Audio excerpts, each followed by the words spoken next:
All right, welcome back to the Fan Forum podcast live show. Excuse me. You just got me tonight, unless Hitch decides to hop on. I think he's at church right now. Um, is it too old for him to be an altar boy? I'm not sure. We'll find out. But no, in all seriousness, I decided to do this because we had some breaking news.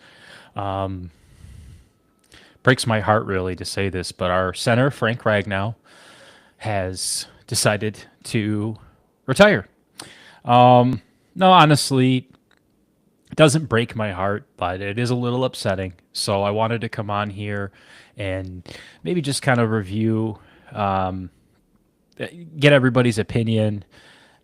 Man, I'll tell you what, I hope it's better than the local radio's opinion and all the morons that call into those stations, because you would have thought that Aiden Hutchinson was out for the season, just like last year. I mean, come on, guys. We've been through bigger things. So I was actually pretty shocked to hear the panic in everybody's voice.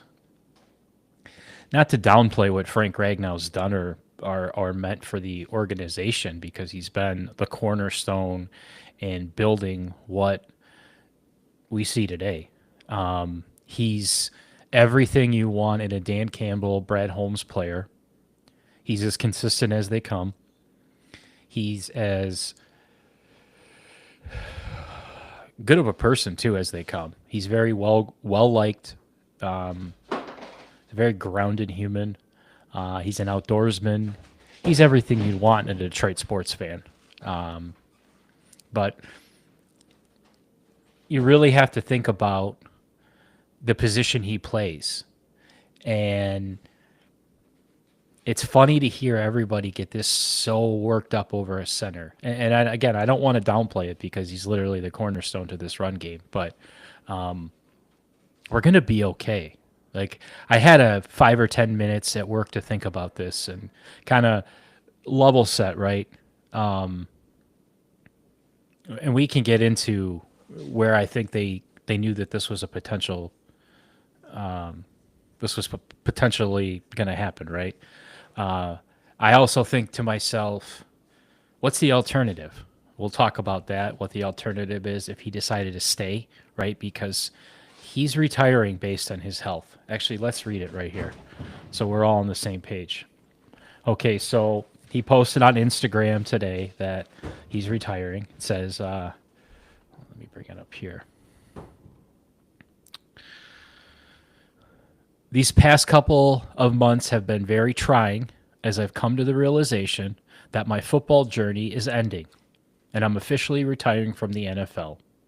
I've tried to convince myself that I'm feeling good, but I'm not. And it's time to prioritize my health and my family's future. I've given this team everything I have, and I thought I had more to give, but the reality is simply I don't. I have to listen to my body, and this has been one of the hardest decisions of my life.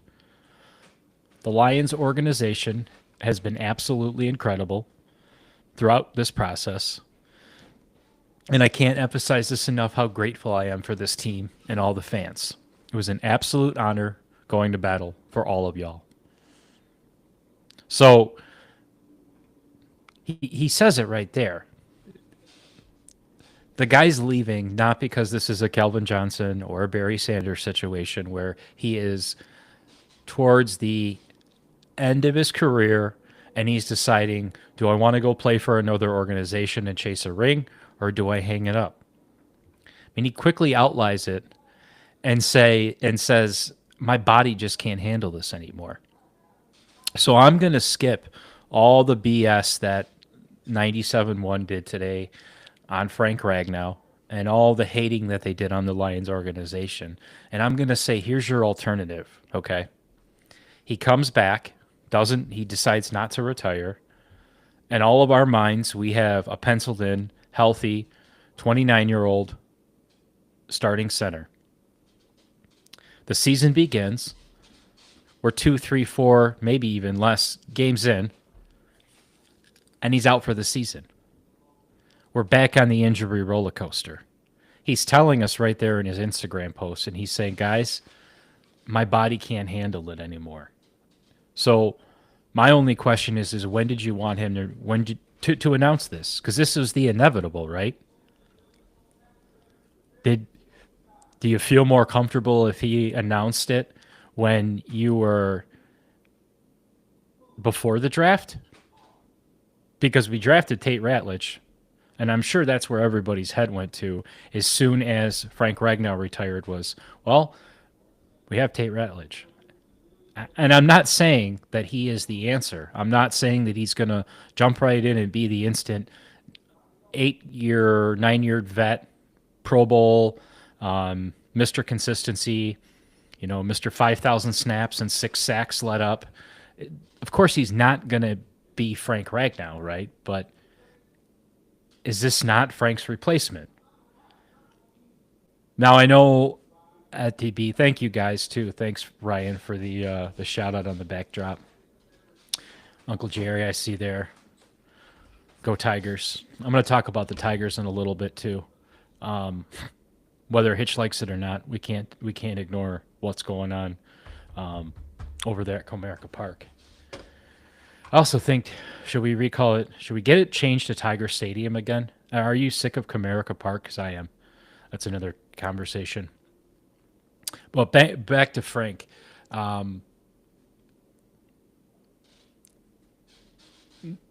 Wayne, I think it was Wayne that brought this up. May have been Hitch. I don't want to give Hitch any more credit. But we were talking pre-draft strategies and the idea of, well, you're going to have to draft a backup for Taylor Decker and Frank Ragnow because the inevitable with injuries and age, they're on their way out in the next couple of years. So this isn't a guy who played for us for 2 seasons, and I mean he's as solid as they come, right? He's no Dominic Raiola. I mean Raiola played forever, but I think nobody else wanted him, so we let him hang around. But I don't know. I think I was really, I guess shame on me for listening to 97.1 to begin with after something big happens, because they're always going to do the overreaction. But it really got me pissed off listening to some of these fans go from, we are going to be the best team in football to our aging center retires a couple years early due to injuries, and now it's done. Oh, there goes everything. Pack it up, mail it in, right? It's crazy. Oh, the doc checked in. Hey, doc, thank you. I appreciate the new backdrop. I had a lot of help with the new backdrop from my friend Mike Harthen. He is a professional at this, and he came in and gave me a professional touch, so I appreciate that. But yeah, back to Frank, man. I don't want this to come off as it's not a big deal, but let's be honest, man. Good teams, this stuff happens to, and they move on. Like if this were to happen to Kansas City, if this were to happen to Philadelphia, the fans are already clamoring for the replacement probably 2 years prior to this. But I think we just got to change our mindset as Lions fans, because I'm getting really sick and tired already of a couple hours in hearing that just because Frank Ragnow will not be returning, the season's over. I mean, we haven't even started training camp, right, guys? I mean, we're doing OTAs, which aren't mandatory for most of these vets. Like, chill out. And I can guarantee you that a player of Frank's caliber and an organization of ours such had this conversation probably at the end of last season. I mean, if you're a successful general manager in the NFL, are you not checking the temperature on all your vets and saying, hey guys, how's everything going? How we feeling? What's next year look like? Like, I think that's just a conversation that these good general managers probably have with their veteran guys in their locker room. I mean, it's no secret that Frank Ragnow almost every year played through some killer injury, gave us the best performance of his life. So, again, it sucks right? Because we had so much momentum going. But I'm telling you, right, exactly, Ryan. We have Hutch back in. Like there's so much positive momentum going in. We upgraded the corner situation. Tara and Arnold's coming back as a young corner, ready to prove himself round two. We're healthy. We're healthy. We have Enos Rackstraw, who has been a standout apparently in these early workouts and practices and training camp exercises. We have a lot more good than we do a veteran retiring. Now we can maybe make sense of who's going to play in what position. Yeah, I'll give you that. It's going to be an interesting look. We've got Graham Graham Glasgow that we can move around. We really actually a lot of the guys on the line are very flexible. Now I can understand why people are concerned with a new offensive coordinator and a new look for the offensive line. But I would also like to calm everybody down and say this is a new offensive coordinator coming into the Dan Campbell offense. All of these guys are very familiar with how they coach, how they think. He signed up for this job knowing what he was getting himself into. The way I see this is a good chance for him to reset the deck on how he wants this offense to look. We got to stop thinking that Johnny Morton is going to run this just like Ben Johnson, right? And I know it's kind of tough because I do think we're going to see a little different look. I just want everybody to calm down is all I'm saying. Thank you, Jerry. Exactly. Better now than later. I mean, this guy could have went out too and counted against the cap, like I said, in a roster spot and blew it up in the middle of the season. So let's just say that this season is going to be a true test to see who can hold on from a fan standpoint. Because if you really look at it, like obviously you guys looking at it out here in the chat, Hitch, most of my buddies are true diehard Lions fans. But then these outliers, right? The guys that drove the price of the season tickets up. Those annoying friends you have that trashed the Lions for years that, last year bought a jersey and jumped on the bandwagon.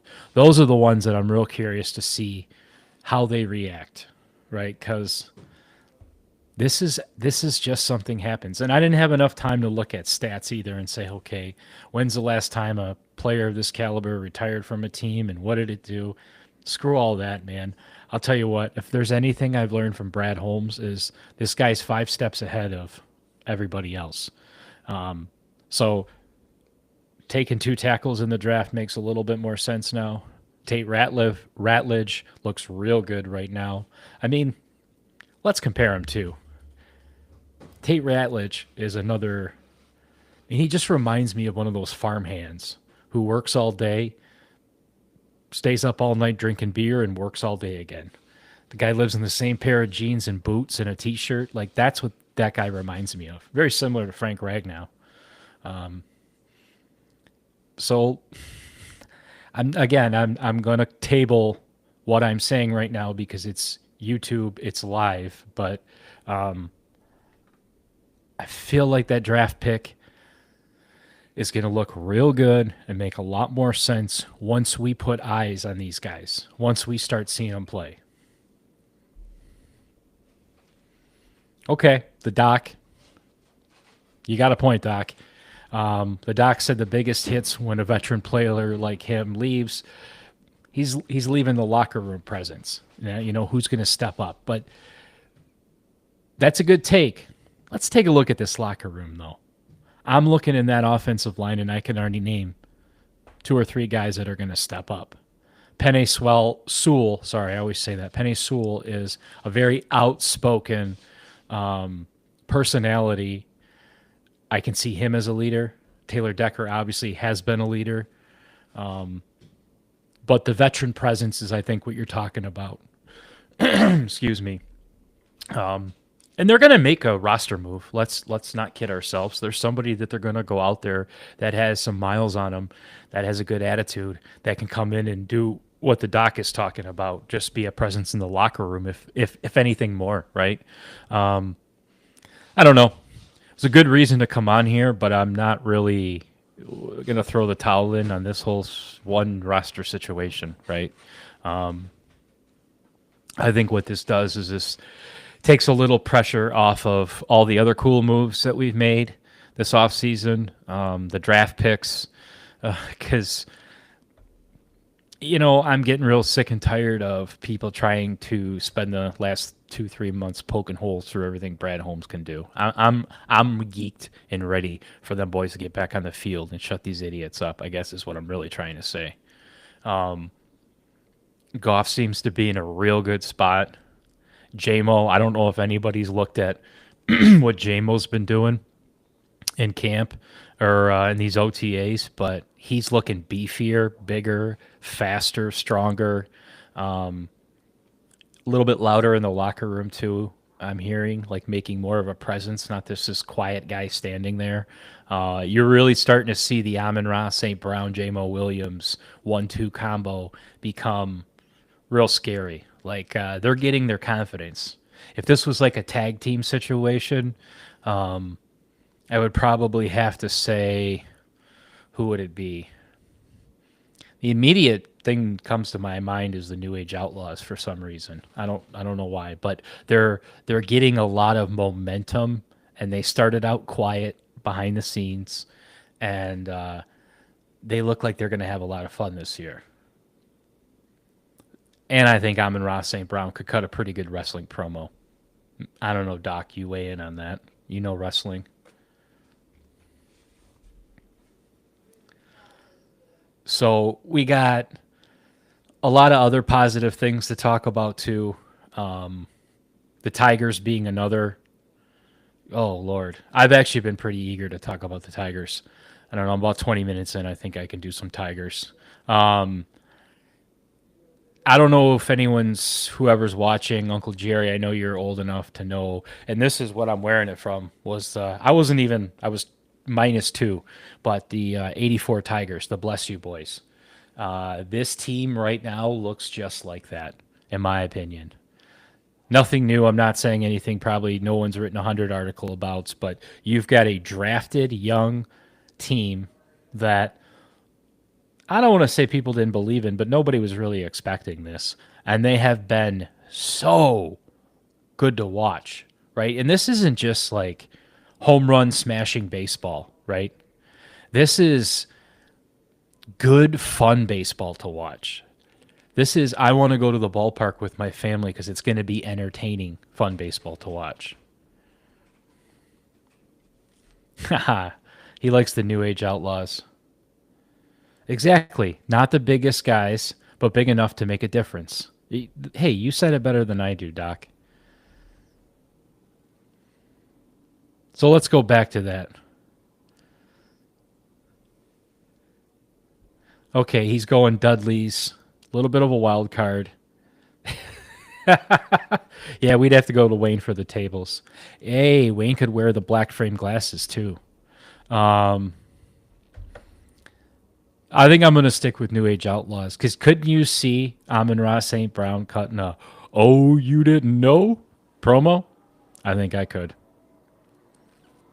Ryan, I don't know if you were old enough to watch WWF back then. I don't know if your mom let you when that was on back in like 1997, 98.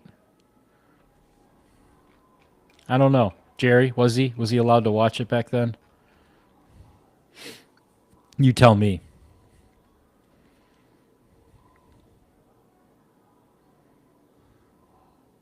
I don't know. I could. It probably was more of a Blues Clues for you, Ryan, back then. If I'm doing the math right. Sorry. Anyways, back to the Tigers baseball. So I've actually been really down on the MLB the last couple of years. I started collecting cards again, like a lot of people have, and I bought a pack of MLB cards a couple of years ago, and I'm just going through the list trying to get excited, and I'm like, man, I just don't know any of these players. I don't know who these guys are. I can't buy into it. I used to follow it like crazy. So give me a reason to watch it, right? It was the same thing I did with the NBA, and the Pistons getting pretty decent gets you excited about it. And you start following these guys. Well, I did it with the Tigers this year, and man, are their games fun to watch. I mean, this is in my eyes the excitement of like 2006 when every game you knew you were going to see something exciting, right? So, Tarek Skubal throwing the complete game. He looks like the second coming of Justin Verlander times two. A lefty, Justin Verlander, which I don't know, for all you that know baseball, is incredible. I mean, what would that be like? Was Clayton Kershaw a lefty, or is he a hard throwing righty? I don't know. It's been a long day, but I mean, you're set up right there for the next 2, 3 years. Your window's wide open. So, how good does it feel to be a Detroit sports fan when the window's wide open for the Tigers? We're literally the best team in baseball right now. The window's wide open for the Lions. I don't care what you say about Frank Ragnow retiring. That does not close the Super Bowl window. The window is open for the Pistons. The Pistons are real exciting to watch right now. I know we're getting into the NBA Finals, Oklahoma versus Indiana, which the NBA has to absolutely hate because it's two small market teams, but I love it. And then there's the Red Wings. I'm not really sure what to say or what to do about the Red Wings. I wish Hitch was on right now. He could elaborate a little bit more. I'd also like to get Tom Herman on here. Tom, I don't know if you're watching live right now, but I've said this before, and it's up to me to send you the link. But I got to get you on here, buddy, and talk about some Red Wings because I'm about ready to throw the towel in on hockey in general. And to be fair, someone should probably be on here to defend this, but I'm really not too impressed at the product that's been put out by the NHL in the last 10 years. And with a guy like Steve Yzerman coming back to Detroit, shit, if it's not scripted in the NHL, you better start scripting it because this has got gold written all over it for Netflix documentaries and ticket prices to go up at LCA and jerseys to get sold and octopuses to get thrown on the ice again. I mean, this town is just oozing right now with all three other sports teams. And Stevie Y, dude, you're holding it right now in your hand. And I don't understand what you're doing. I don't understand why you're not making big moves. Again, not a huge hockey guy, so I sound like an idiot, but I'm telling you, you're missing out on a big opportunity, dude. You're missing out. I mean, look what the Lions did. Look at my freaking background right now. I mean, they took that logo, which stood for SOL, same old Lions, and turned it into a logo that's on everything. It's on cars. It's on kids. It's on backpacks. It's more popular than the Jumpman right now in this area. I've been at work meetings and guys have Lions polos on. I mean, it is replaced the little Ralph Lauren polo there with just that symbol. They've done a phenomenal job at rebranding that entire team. The Tigers, I don't think you need any help. You've got a classic Detroit D, but dude, the Red Wings, you guys are just missing out. I mean, can you not do a collaboration with like a hologram, a Tupac at the game wearing your jersey on the ice? Something to get these fans excited because it's not good hockey. It's not. So that's my challenge to Steve Yzerman.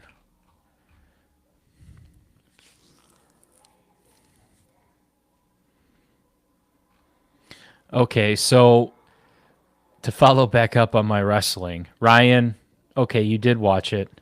You were a little younger. '05. See, I was out of it by '05. I was actually out of wrestling probably by 2000, 99, 2000. Once the collapse of WCW I was out of it. Yeah, I don't know if it was an age thing too. I was hitting high school, but it was just losing its allure. So Ryan, I'm sorry, buddy, you missed out on probably the greatest era of wrestling. Jerry, you know what I'm talking about because you got to watch the even better territory days and still be young enough to old enough ish, relevant, I should say, to watch WCW, WWF.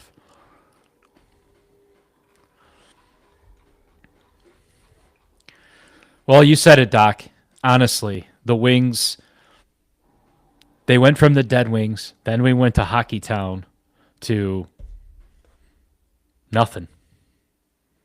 They've literally been nothing. I mean, it's it's kind of shameful to think about how strong that logo was in this city. I mean, I should be doing a Red Wings podcast if this was 1997, even if this was 2008. Matter of fact, I was just watching something while we were eating dinner, and ESPN was doing a throwback to the 2008 Stanley Cup championship with the Red Wings and the Penguins. And I was talking to Jason, and I said, dude, that was such a good series. I remember I was working at a tanning salon, Metropolitan, in St. Clair Shores, and we were closing the store up, and we we had like these big wide open windows, like tall glass windows, floor to ceiling, and two flat screens on the wall. And we had the game on, and we shut all the lights off so that we could watch the game. And two cops pull up in the parking lot. We've got the leather couches pushed up, and I'm thinking, oh great, what are they going to do? And I walk outside and introduce myself and like, hey, do you mind if we just sit here and watch the end of the game? And it was cool. I'll never forget that. So we watched the end of the Red Wings game, and they won the Stanley Cup, and it was fun. Went to the bar and celebrated. But dude, how can you? How do the Illiches just destroy what they built? I mean, they put their heart and soul into the Red Wings, and now it is a franchise built off of Stephen Barry leather jackets from the 90s. I mean, no, I'm sorry if you got the fucking jacket at home, but you know what I'm talking about, the Red Wings leather jacket. Doc, you know what I'm talking about for sure. That's it. That's all they have is the 90s. It's kind of shameful too, because if you go downtown, it used to be a Red Wings driven downtown. You had Chelly's Chili, Hockey Town. The Red Wings wheel was everywhere. Even as funky and old school as Joe Louis was, it was iconic. A great place to accidentally hurt somebody if you wanted them to accidentally trip down those stairs. I know Hitch talked about doing that a few times. I won't say about who, but he thought about it. But how can you do that? It'd be like if the New York Yankees started excessively losing. I mean, seriously. They've had their down years, but as much as of an annoying club they are, they're still a really good baseball team, and they've been a really good baseball team since the 50s. So I think back to my buddy Bob would always say, we're the Yankees of hockey, right? We're the New York Yankees of hockey. Everybody hates us. It's like, yeah, but if we're going to be the New York Yankees of hockey, we have to constantly be good. We have to constantly be a thorn in somebody's side, and we're not. We're just living in the 90s. See, Ryan's got the leather jacket. Jerry's taking lunch, switching over at Mac Assembly. That's a good spot to be at.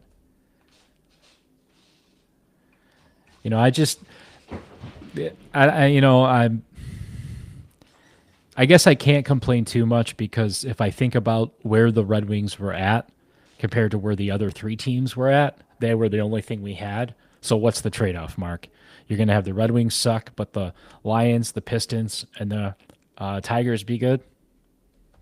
I can't complain too much. Plus, blue is my favorite color, so at least the Lions are winning. But back to the Tigers before I got all taken away off of I'm on one of my tangents. Riley Green, Spencer Torkelson, Kerry Carpenter, Javi Baez. Let's see. Who else am I missing? Trey Sweeney, Dylan Dingler. I mean, these are names that weren't on anyone's radar. I mean, obviously Riley Green and Spencer Torkelson were for are you actually going to play baseball? But it was Otani. It was the whole Dodgers freaking lineup. Sorry. Otani, Mookie Betts, et cetera, et cetera. It was Alec Bergman going over to Boston and how, the Tigers are a team that nobody wants to play for because they're washed up and they're a terrible organization and this, that, and the other. Well, look what happened, man. We are the number one team in baseball right now. And we're doing it in such a complete fashion that I couldn't be more proud of AJ Hinch because it all comes down to ownership and Scott Harris allowing AJ Hinch to be AJ Hinch. And that's really what it comes down to. I mean, should we be surprised what Scott Harris is doing right now with these Tigers? I mean, you saw what he did with the San Francisco Giants, right? I mean, and this is just a smaller Scott Harris sample size. But this is what happens when you get away from the Illich Slackies, right? That's all Dombrowski. Not I'll say Dombrowski. That's all Avila was. Avila was an Illich Slacky. Dombrowski was an absolute ace when it came to making trades, but the game of baseball has completely changed, just like football's completely changed. And we're seeing that with how the Lions adapted and changed their culture and have kind of taken things like the fourth down or the trades in the draft and made that a relevant thing, right? Like everybody's going for it on fourth down now. Well, that's a Dan Campbell thing. So now that you look at Scott Harris and he's saying, okay, guys, beginning of the season, they had players all over, still technically out of position. We're seeing Javi Baez in center field, second base, first base. And it just got me thinking, these guys are baseball players, right? You're asking them to just go out and play baseball. And that's what they're trying to do. And they're getting the best out of these guys. And I love it because growing up playing baseball, you don't start out and say, okay, you're going to be a first baseman or you're going to be a third baseman and then work on that position all the way up. I mean, you go out there and you play them all. And as you get older, you start playing a few less and you kind of hone in on certain positions. Like the game of baseball, you have to have that whole perspective. And that's what I think I really like about this team is they're taking a bunch of different guys that we've seen us a little bit last year and they're giving them the whole perspective. And that's the way AJ Hinch manages. And he's allowing these guys to see how they can fit in with the team and contribute week in over week out versus our traditional Tigers where, everybody had their designated spots, right? Polanco at second, Cabrera at first, Guillen in the outfield, like whatever era you want to say, right? You had guys that were coming in to play a certain position. And if you asked them to play out of position, it was like, I don't know about that. This is a young, fun team of baseball players, okay? You've got strong arms in the bullpen, something we never had with the Dombrowski era Tigers, right? So this is why I'm saying this looks like an 84 bless you boys team. They have pitching. They have hitting. They've got a high baseball IQ, and they've got a coach that everybody loves. All right, let's go to the chat and see what's going on. Jerry, I thought you were back at work. Yeah, it'd be interesting to see the Wings go back to the West. I actually forget sometimes that they used to be in the West. Get rid of the salary cap in the NHL, and the Wings could be great again. Yeah, I agree with that too. Get rid of the salary cap. Now, that's a good conversation if Hitch was here. I feel like he would have the opposite opinion of my take on that one, just to be Hitch. So I want to save that one for Hitch because I think we could really get into the NHL and how to save it. Because that's part of it right there, right? Just like the NBA and their stupid draft lottery, it lets them rig it. so they can see which players they want to go to premier towns or marquee towns. Um, that's one thing I'd say. Okay, NBA, you get rid of the draft lottery, and I don't care. Let the teams fucking tank. The NFL lets teams tank, and we see how this works. And the NHL, let's get rid of the salary cap. Let's let these owners spend some money and build some big market teams.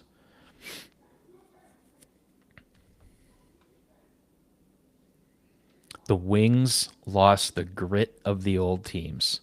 Yeah, and I don't think you're stealing that, Doc, from the Lions. I think grit represents the city of Detroit, right? So the Lions ran with it because, again, freaking marketing, they're smart. Like, they did a really good job with this.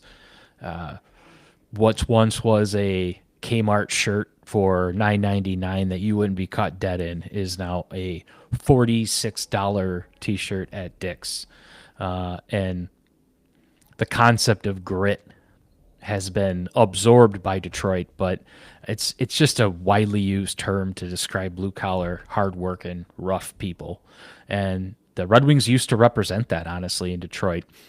When you look at the grind line and the Russian Five, and you looked at a lot of guys that people look down on, and Detroit only gave them a spot, and they got to build something special here.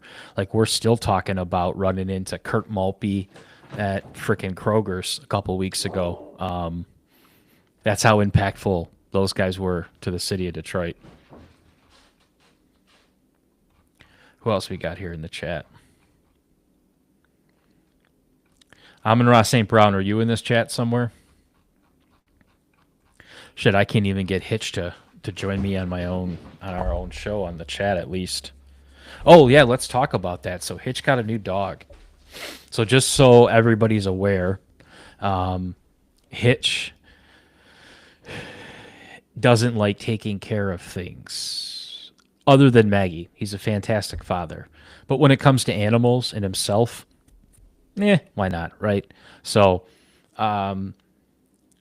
he has told me over and over again that they're never getting another dog. And I kept telling him, you've got an adorable daughter, and she's going to want another dog. And you've got a very patient, loving wife who you owe probably lots of yes, whatever you say, honey, to. And she's going to want another dog. So you're getting another dog. So all kidding aside, he got another dog, and I think it looks adorable. Let's see, what's the name of this dog? I guess I could pull it up on here while I'm looking. Now, the real question is, who is going to be picking up after the dog in the yard? That's my question. Is it going to be Hitch? Is it going to be Maggie? What is this? Charlotte Ruby Scarcella, 3-year-old rescue from Arkansas. I also love that they got a rescue dog. That is really cool. Great Pyrenees Lab Mix. 80 pounds. Perfect. Well, I'll tell you what. If, Hitch, you want to hire somebody and you want to outsource your dog scooping of your poop, I think we can organize something with Jason. He is looking to make extra money this year. He wants a electric e-bike that he has earmarked. It's $5,000. I'm not kidding you. It's $5,000. It's not street legal, and he can never ride it around here, but he's dead set on getting it. So, irregardless, this will be a great way to test the opportunity for money. So I'll give you this call out, Uncle Hitch. If you don't want to pick up the dog poop and you're going to pay somebody, which I bet you will, let me know, and I'll ask the weasel and see if he's interested in making some money. But, all right, back to sports. All right, so we talked about Frank Ragnow. I rambled on about the Lions and why I don't think that we need to be worried. We don't need to beat it up like a dead horse. The local radio will do that for us. I think we're in a good position. Frank gave us the heads up. This was the inevitable. His body was falling apart. He was falling apart. It's unfortunate, but this was the best way to go about it, in my opinion. Looking forward to any potential roster moves that they are going to make to replace him. I know that there was an Anzalone contract holdout. We made a signing of a linebacker. Who did we sign? We signed.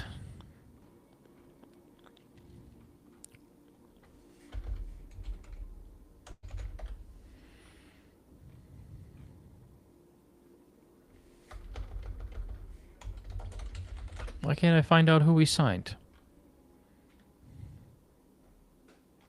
Well, this is silly.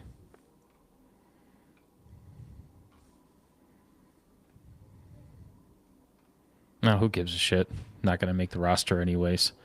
Um, I feel like we're in a good situation, right? Excited about Tate, Ratledge. I'm excited about Tesla. I'm excited about really just how this new offensive coordinator maybe put a little bit more of a polished look on the offense, less trick plays, more X's and O's and execution. Really excited to see JMO coming out for a breakout year as more of a new age look, an outlaw attitude. Him and St. Brown taking over that field. The Lions really coming in everyone's town with a little bit more gravitas, a little bit more respect. Definitely not going to be a 15-2 season. I don't really think we're ever going to see that again. And you don't win an award for 15-2. You win an award for winning the Super Bowl. So, Hitch and I will get into this, but I'm going to tell you right now, guys, the one lesson I learned from last season is that all I care about is getting into the playoffs healthy. Now, we're not going to get hung up on the 10 win, the 11 win. What did I say?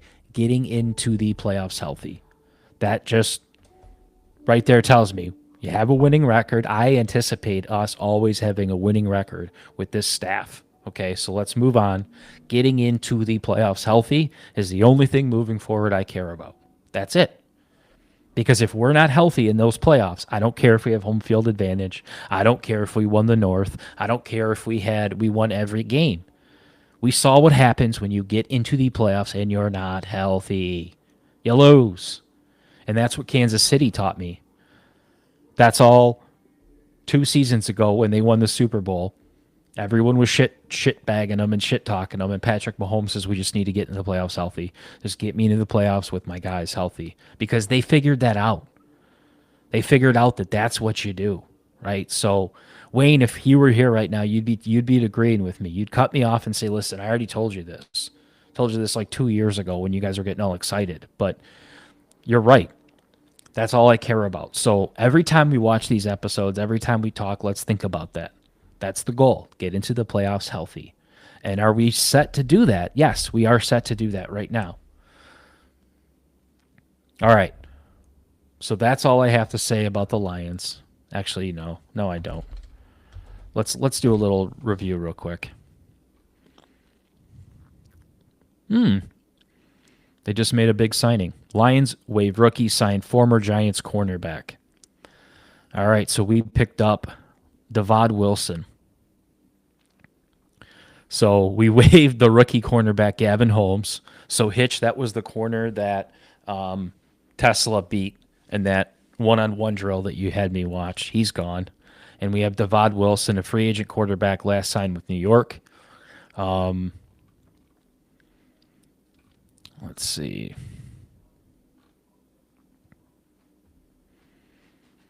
So it looks like we're going to be doing kind of what Hitch alluded to last 2-3 episodes ago with playing that roster game. Bring one in, bring one out, bring one in, bring one out.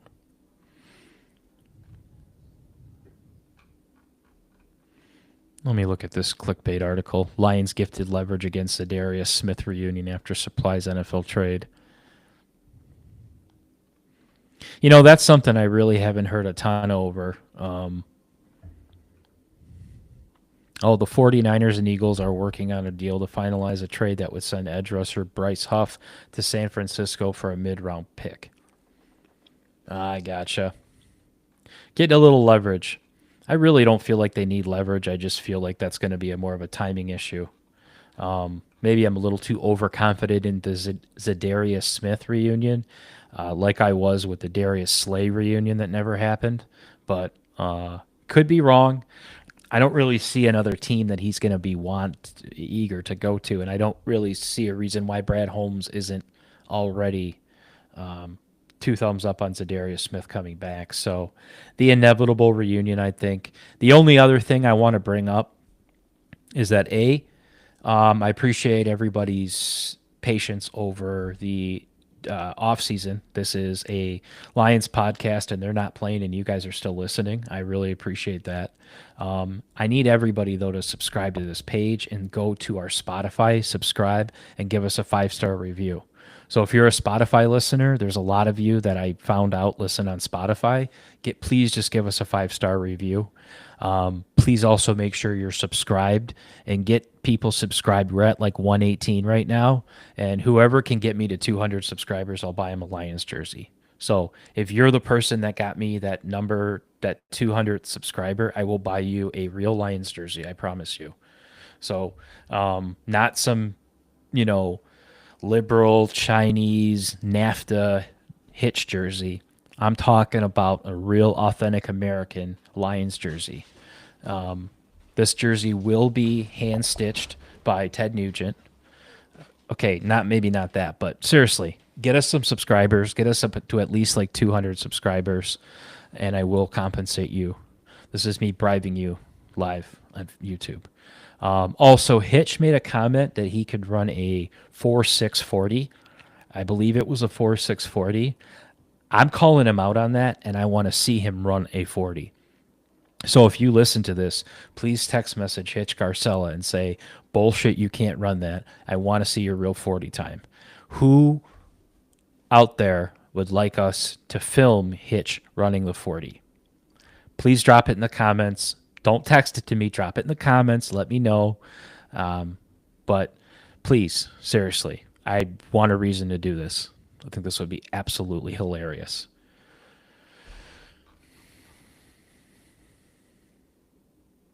Yeah, maybe this one will actually get to the winner. Oh, let me preface that. Tim Grushak, if you win this contest, I will give you this jersey.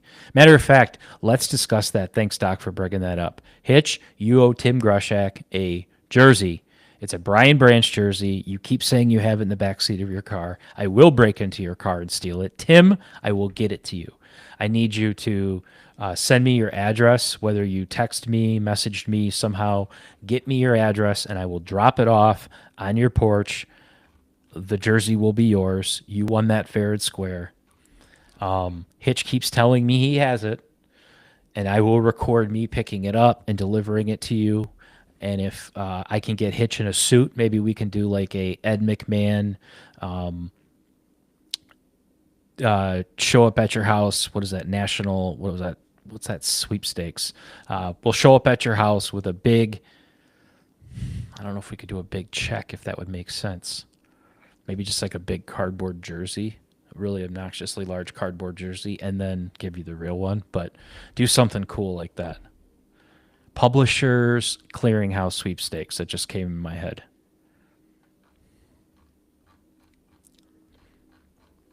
All right, I'm going to check the chat one more time because I've been on here for 51 minutes. Wow, Jesus Christ. I can't believe I'm talking that long.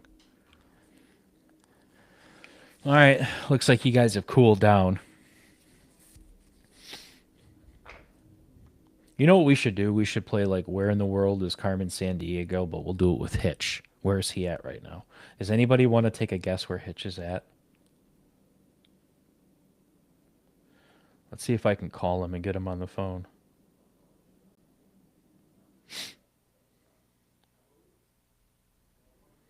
What if he sends me to voicemail?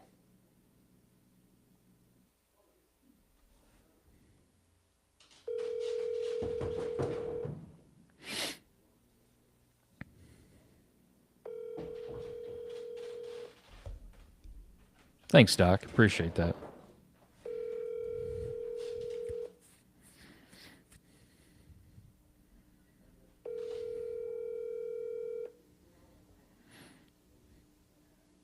Yeah, if he's in the garage, I wonder what he's doing. I wonder if there was like a gas Your leak and call he's has been passed forwarded out. to voicemail. The person you're trying to reach is not available. At the tone, please record your message. When you have finished recording, you may hang up. Just checking on you, making sure you're alive. All right, so he didn't answer. So yeah, Doc thinks he's in the garage. I say he's at mass right now. He's at church. That's just my guess.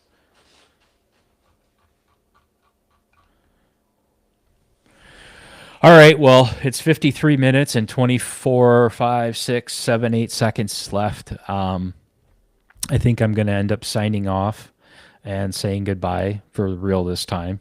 So thanks to the Doc, Jer Bear, McSkeeter, Mike Harthen, Hitch for not being here, my wife for not making fun of me for doing this once a week, and that's about it.